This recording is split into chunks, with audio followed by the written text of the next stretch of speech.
I'm going to go over brake bleeding sequence. It does matter whether the brake bleeding sequence is either front to back or a diagonal split system. So we're going to start with front to back first.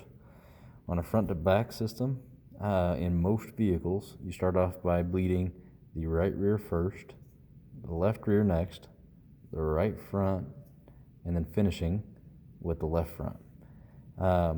Basically, the theory is that you're bleeding out the lines in order of length. Your right rear brake line is going to be the longest brake line because it's the farthest away from our master cylinder.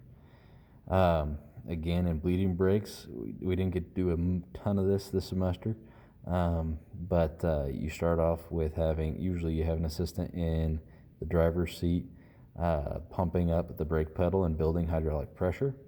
And then you're going to go around to the bleeders in order, and you're going to have the assistant hold that hydraulic pressure.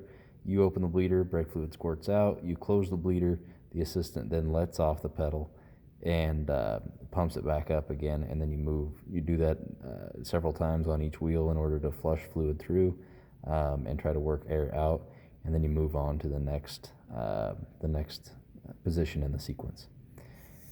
For the diagonal split system, I'd love to say that it's the same on every car with a diagonal split, but unfortunately it does change. I just gave you one example here.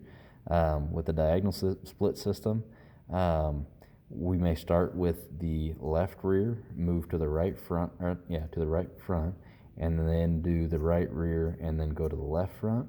But again, car to car, it may change. They may have you start off on the right rear and then do the left front, and then you'd be finishing with the right front after doing the left rear. Anyway, best piece of advice is consult the service manual in regarding each individual vehicle that you're working on. But I know we didn't get to cover this in class as much as I would have liked. So here's a little bit of an explanation. If you guys have questions, please let me know. Thanks.